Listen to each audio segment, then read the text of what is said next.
আসসালামু আলাইকুম। তো আমরা যদি খেয়াল করি আমাদের যশোর বোর্ড 25-এর পরবর্তীতে দুইটা এমসিকিউ আসছে 3.2 থেকে। এখানে যদি দেখি আমরা পরবর্তীতে একটা গেট দেওয়া আছে, যে গেটের মধ্যে আমরা ইনপুট করছি এ এবং বি।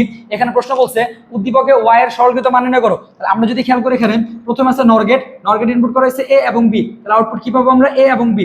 অর মানে আমরা জানি যোগ করা, নট মানে আমরা জানি পূরক করা। এটার নাম কি? AND gate. আমরা জানি এন্ড গেটের কাছে গুণ করা, যেখানে এ আর বি ইনপুট করলে আউটপুট কত পাওয়া যায়? A B. এখন এই দুইটা ইনপুটকে আউটপুট দেওয়া হিসেবে দেওয়া ইনপুট হিসেবে দেওয়া হয়েছে পরবর্তী গেট, যেটার নাম কি? Or gate. অর গেটে ঢুকছে কে কে? এ প্লাস বি বার, এবং দ্বিতীয় ঢুকছে কে? A B. আমরা জানি অর মানে কি করা? যোগ করা। তাহলে ওই অনুপাতে যেখানে যদি সরল করি আমরা কি আসবে? A bar dot B bar plus A B. একই সাথে যদি বলি এ বার ডট বি বা A bar dot B bar plus A B সমান আমরা কি বলতে পারি? A exclusive B whole bar, যেটা কোন গেটের সাথে মিলে? আমাদের খ নম্বর অপশন। খেয়াল রেখো। এরপরে যদি দেখি আমরা 3 নম্বর, উদ্দীপকে ওয়াই এর মান 1 পেতে কে এর স্থলে কত বসাতে হবে।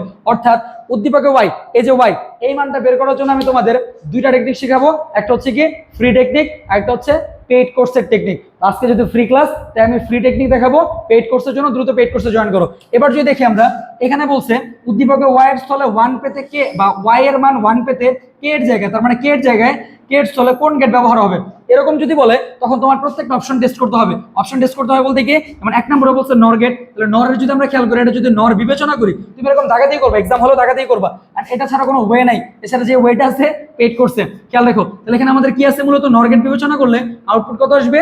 এ প্লাস বি বার, আর এটা কি আসবে? A B. অর মানে হচ্ছে যোগ, বি মানে হচ্ছে হোল বার। এটাকে ভেঙে দিলে কে কে আসবে? A plus B double bar dot A B whole bar. এবার যদি খেয়াল করি এখানে কত আসবে? A plus B. এটা যদি গুণ করি কত আসবে? A bar plus B bar. তুমি যদি দুইটার গুণ করো কত আসবে? A bar B, A bar B plus A B bar. তাহলে সেই ক্ষেত্রে এখানে আমাদের মান আসছে কত? A exclusive B. তার মানে 1 আসে না। এগেইন আমি ন্যান্ড ট্রাই করব।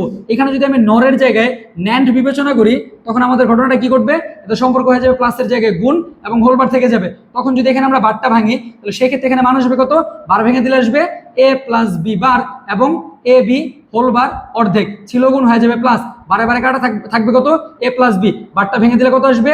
এ বার প্লাস বি বার। সিম্পল। এ প্লাস এবারে কত হয়? 1, বি প্লাস বি বারে কত হয়? 1। আমরা জানি এই 1 প্লাস 1 ইকুয়াল টু কত আসবে? 1। তার মানে 1 পেতে হলে আমাদের এই গেটের জায়গায় কি বসাতে হবে? NAND gate. ঠিক এইভাবে তোমাদের সলভ করতে হবে। হ্যাঁ জানি কিছুটা সময় লাগবে, বাট এটাই বেস্ট ওয়ে। এছাড়া যে শর্টকাট টেকনিক আছে, এগুলো পাওয়ার জন্য আমাদের পেইড কোর্সগুলোতে জয়েন করো।